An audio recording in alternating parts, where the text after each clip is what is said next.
Well, there won't be any problems if the feast starts at that time. Everything has already been prepared. Mr. Zubair, I finished tallying things up here. Well, except for the guests. Is a simple reply really that much to ask of our guests? It's affecting our arrangements. Oh, it'll be fine. Besides, it never hurts to get things ready in advance. I was thinking the same thing. The feast will be held sooner or later, right? Hey, Nilou! Traveler, Paimon! We got your letters, so here we are! You're the best! The other guests haven't even replied yet. Huh? Are we the only ones that have arrived? Yeah, I had someone deliver letters to all of our guests. But maybe everyone is still busy with other things. Look, I get it. Sumeru is in an extremely important period of transition right now, but even if your friends are important figures, they shouldn't just ignore your request like this. Nilou is Sumeru's #1 celebrity, after all. You have no idea how happy I am to talk to people with good taste.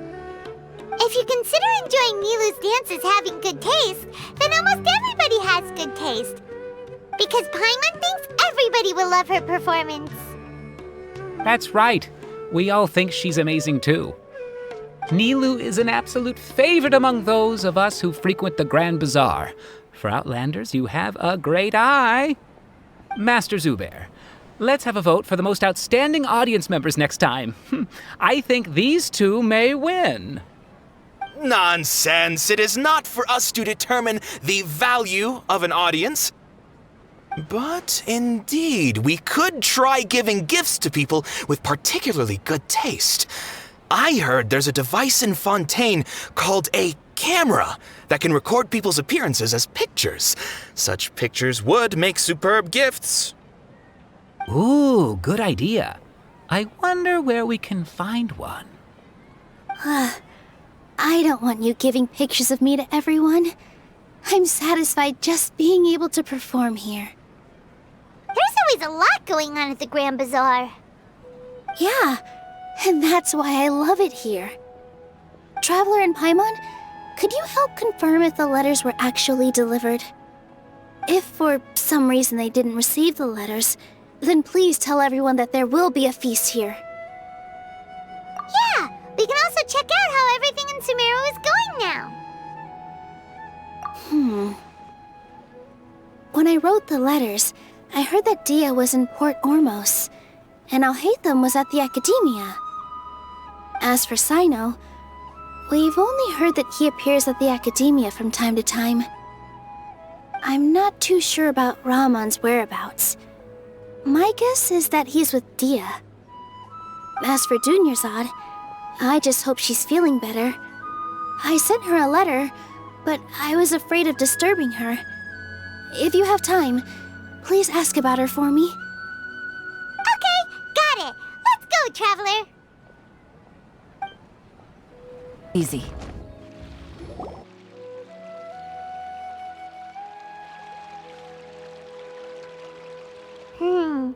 We haven't seen Alhaitham anywhere.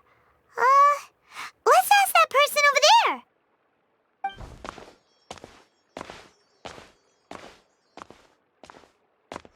Hey there, have you seen Alhaitham around? Yes, it seems Scribe Alhaitham has gone to the House of Dana. You should be able to find him there. But you're already the second group of people I've seen looking for him today. He must be quite the busy man. Oh? Who else was looking for him? Mr. Cavey was just here asking about him. You wouldn't believe how terrible their relationship is. And now you two are here. Don't tell me everyone's here looking for gossip about the sages. No way! We're strictly here on business. Ah, I see. Sorry, I thought maybe everyone's as interested in rumors about the sages as I am.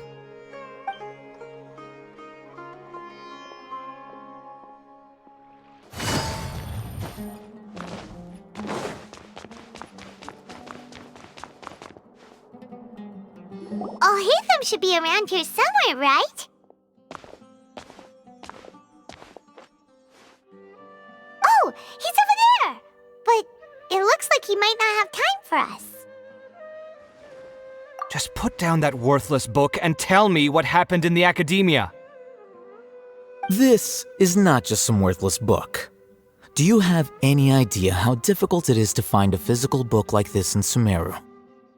It doesn't matter. It's probably just another thing that you used your authority to get your hands on anyway.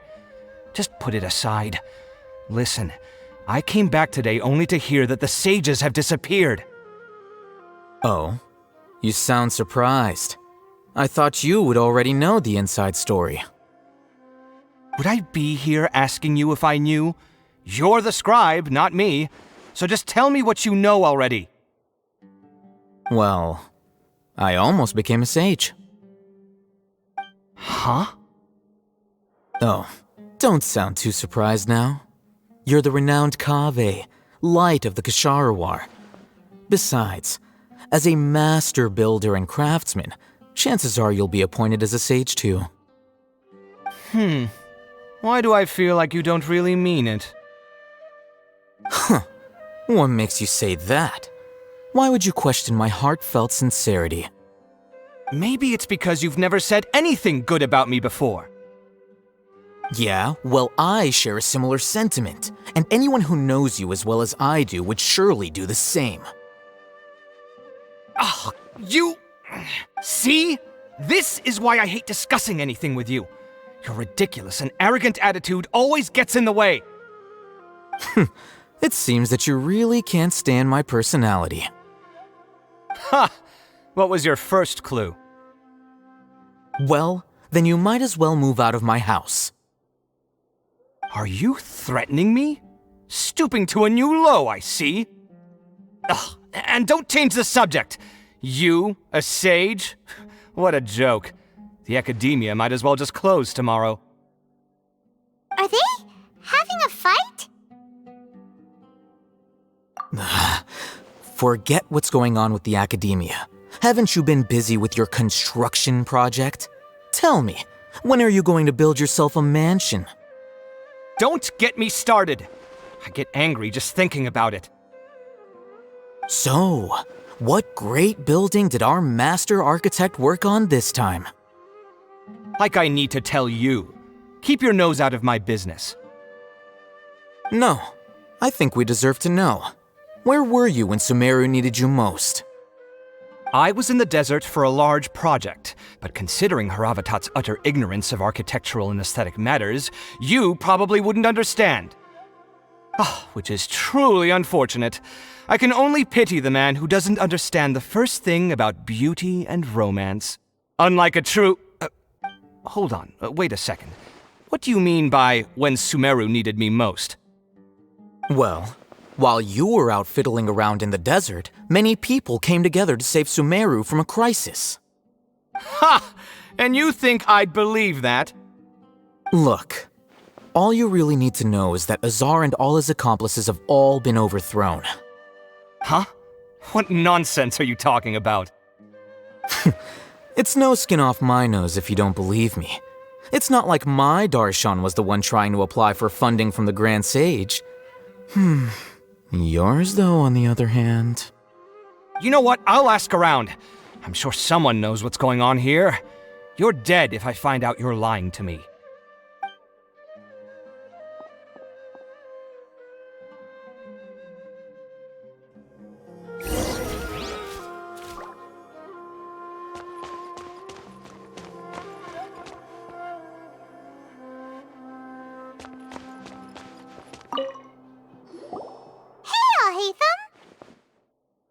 Oh, it's you two.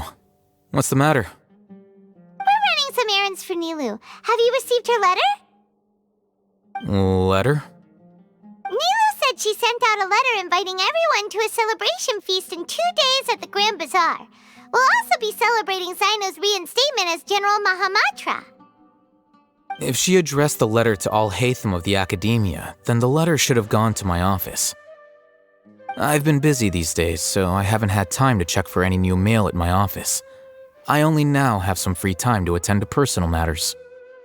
Have you always been so busy with your work? Of course not. I'm only busy these days because several sages have been dismissed recently and the whole academia was practically turned upside down. Kainari told us they all went to train in the Avidia Forest. Apparently they will spend the rest of their lives there. That is already the best possible ending for the likes of them. 4 of the 6 great sages were possessed by their desire for power and attempted to create a new god. In order to pull it off, they even imprisoned the other 2 rational sages. To imagine such things could take place in the academia. I don't know where to begin. Yeah, you're right. Feels kinda strange to hear them called that after all this time. But then again, the 6 great schools sounded pretty impressive too. Yes, at least that's how they're supposed to sound. It's said that when the academia was first founded, the Dendro Archon herself established the 6 great schools, each representing one of the 6 different types of wisdom. Numerous Darshans have sprung up and faded.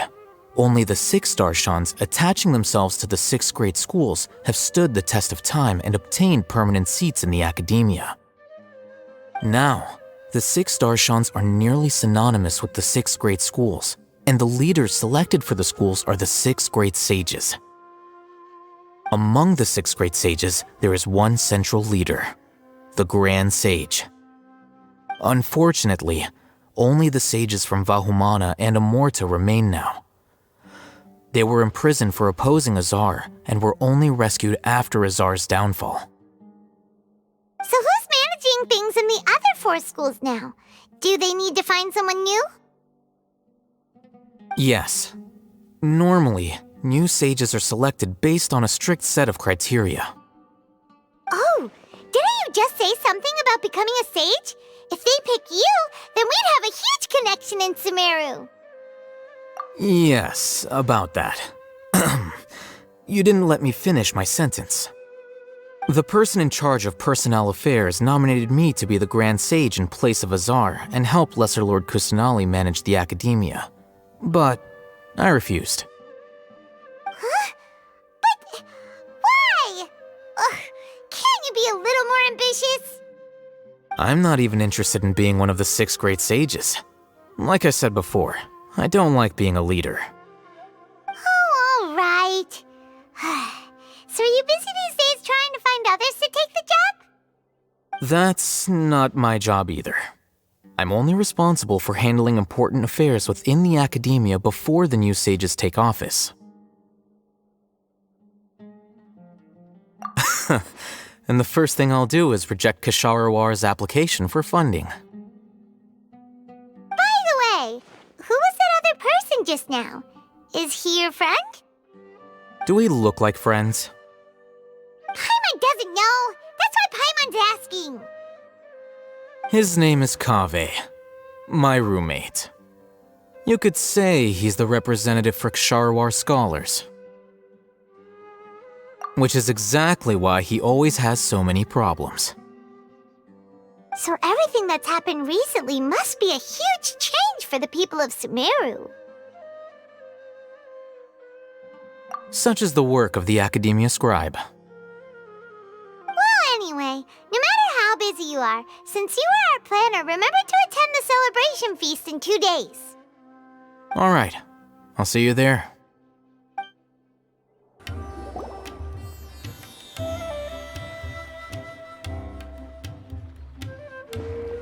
This is Port Ormos. Now where could Is that Paimon I hear? Huh?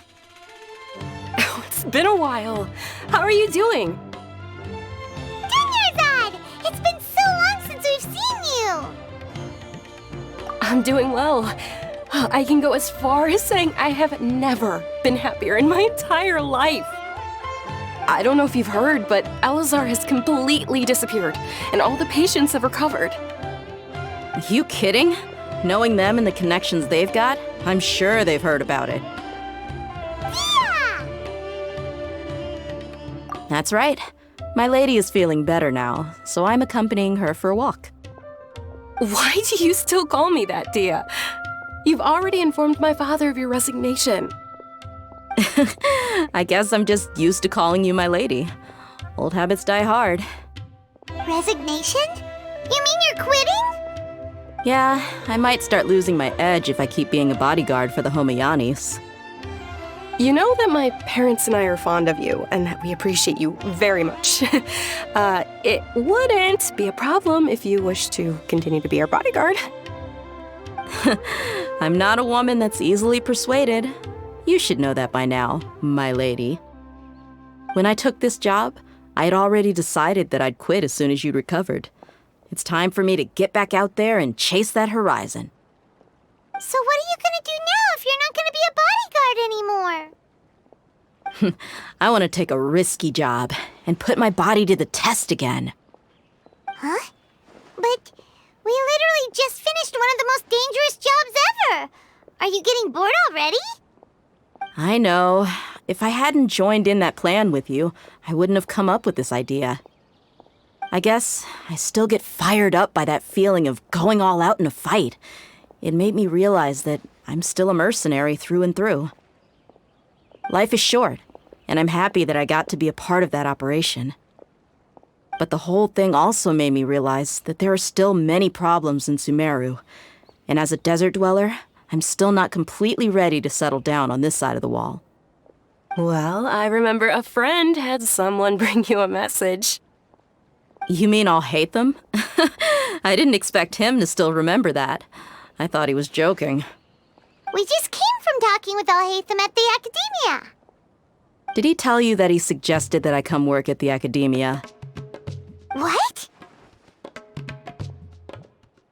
I heard that Azar and his cronies fell from power, and Al-Haytham told me that now was a good time to find a job in the Academia, but only if I wanted to.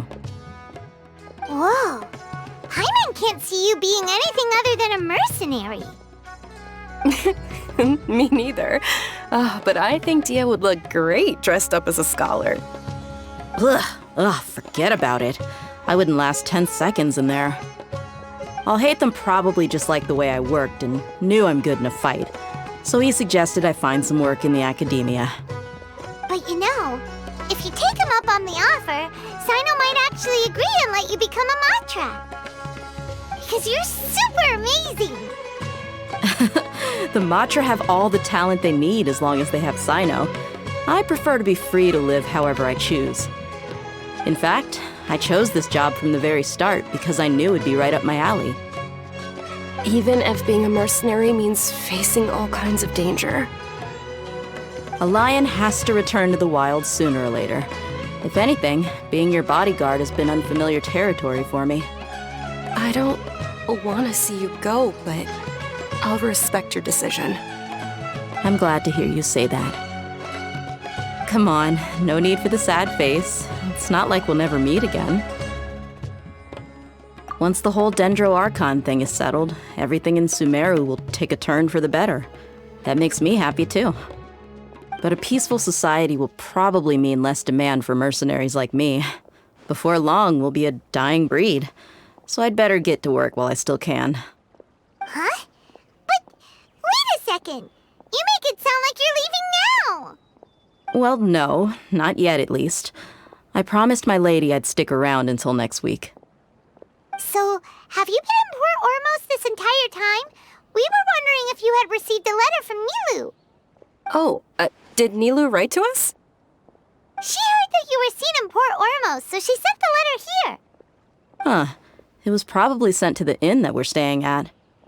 My lady has been very energetic lately and keeps taking me on hikes, staying out even into the night. By the time we get back, the receptionist is usually off napping on the job. Right, and we tend to leave quite early in the morning, so the old man on duty is also usually dozing off. So what it really sounds like is that the person on duty is always asleep. I bet the letter's at the reception desk. I'll go check later. No wonder there wasn't a reply. You never received the letter. Good thing Nilu asked us to come and check on that. Sorry to make you two come all the way out here. It must be something important for Nilou to specifically write to us like that. Yes, she said they were preparing a victory feast in the Grand Bazaar, and will also be celebrating Sino's reinstatement as General Mahamatra. She was hoping you could come. Great! I'll be sure to attend. Count me in too. But is there some sort of dress code or anything for the feast? Can I just show up looking like this? Since it's being organized by Nilou, I don't think she'll be too picky about that. If anything, I think she wants to see us as our most natural selves. All right, then this is how I'll show up. The feast will be held in 2 days, so don't forget. Sure. Thank you so much for letting us know. We'll see you there. Oh, by the way, do you happen to know where Sino and Raman are? The General Mahamatra always comes and goes without a trace. Normally no one knows his whereabouts. Oh. But last time we met, he mentioned that he had something to do in Aru Village. You can try your luck there. As for Raman, your guess is as good as mine. I only remember he said that he had something to discuss with Sino. You can ask Sino when you meet him. Don't mention it. You'd better get going.